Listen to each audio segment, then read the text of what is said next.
নমস্কার, গুরু কৃপাহি কেবলম। আমি অধ্যাপক ডক্টর শ্রী সুনীল শাস্ত্রী। আজ আমি আপনাদের বাসুকি কালসর্প যোগ নিয়ে আলোচনা করছি। বাসুকি কালসর্প যোগ কখন হয়?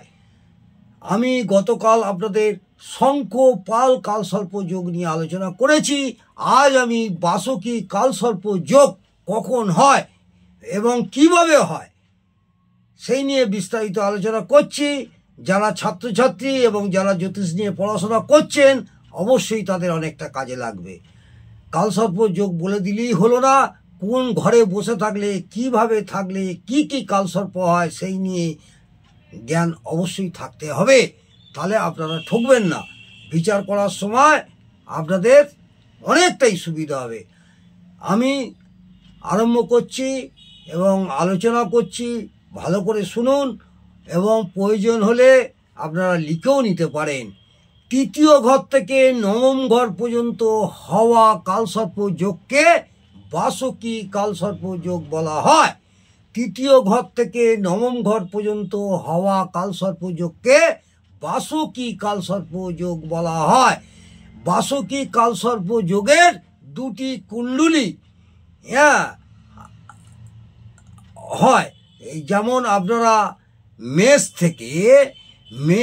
লগ্নের থেকে আপনার নবম ঘরে কেতু, অর্থাৎ মেষ লগ্ন থেকে আপনার ধনু ঘরে যদি বসে থাকে সেটা বিপরীত বাসুকি কালসর্প যোগ হয়। আবার ধনু লগ্ন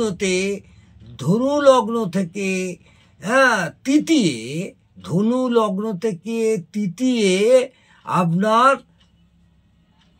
তৃতীয়তে আপনার রাহু এবং নবমে কেতু যদি থাকে তাহলে সেটা পূর্ণ বাসুকি কালসর্প যোগ হয়। আবার বলি, যদি তৃতীয় অর্থাৎ ধনু লগ্ন হয়, ধনু লগ্নে তৃতীয় রাহু এবং নবমে কেতু থাকে সেটা পূর্ণ বাসুকি কালসর্প যোগ হয়। আবার মেষ লগ্ন হওয়ার জন্যে কোনো জাতক জায়গায় যদি মেষ লগ্ন হয়, সেখান থেকে আপনার তৃতীয় রাহু এবং নবমে যদি কেতু থাকে বিপরীত, তৃতীয় রাহু মানে হচ্ছে আপনার মিথুনের ঘর এবং নবমের কেতু মানে হচ্ছে আপনার ধনুর ঘর, তাহলে সেটা বিপরীত বাসুকি কালসর্প যোগ বলা হয়।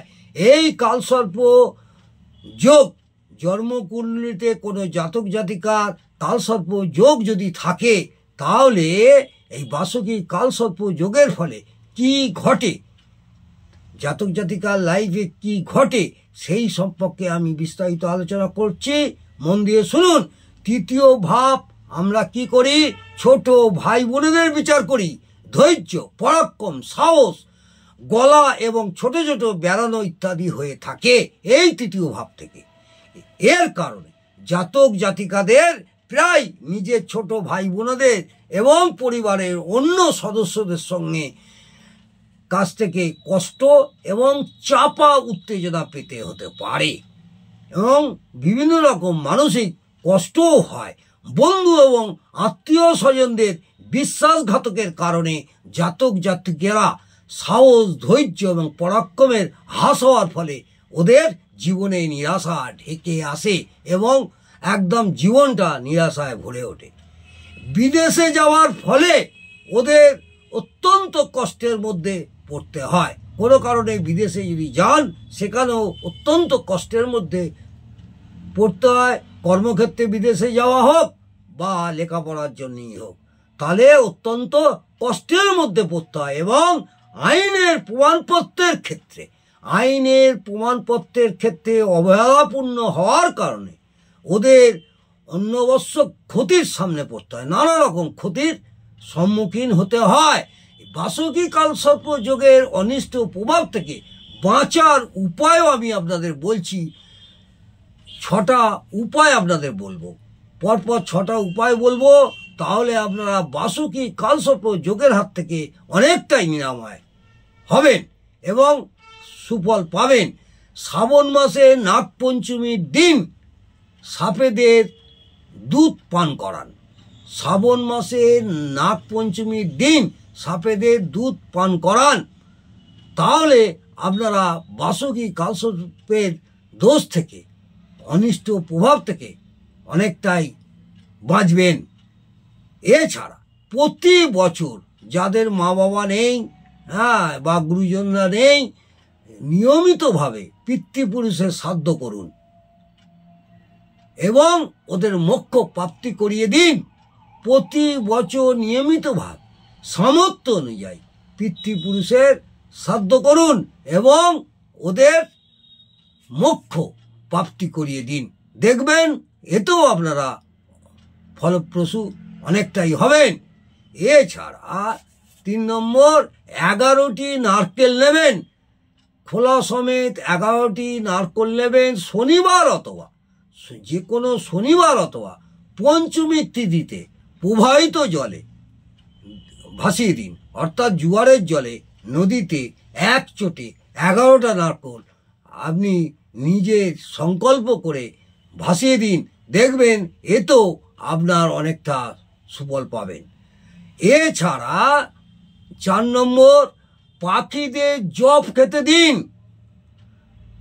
পাখিদের জব খেতে দিন এবং স্রোতের জলে জব প্রবাহিত করুন। দেখবেন তাতেও আপনারা বাসুকি কালসর্প যোগের অনিষ্ট প্রভাব থেকে বাঁচবেন।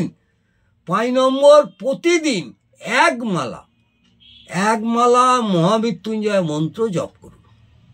প্রত্যেক দিন এক মালা মহামৃত্যুঞ্জয় মন্ত্র জপ করুন 108 বার। তাহলেও আপনারা অনেকটা সুফল পাবেন। 6 নম্বর, কালসর্প যোগ শান্তি পূজা করুন। মাঝে মাঝে কালসর্প যোগের শান্তি পূজা করুন এবং বাড়িতে কালসর্প যোগ শান্তি যন্ত্র স্থাপন করুন।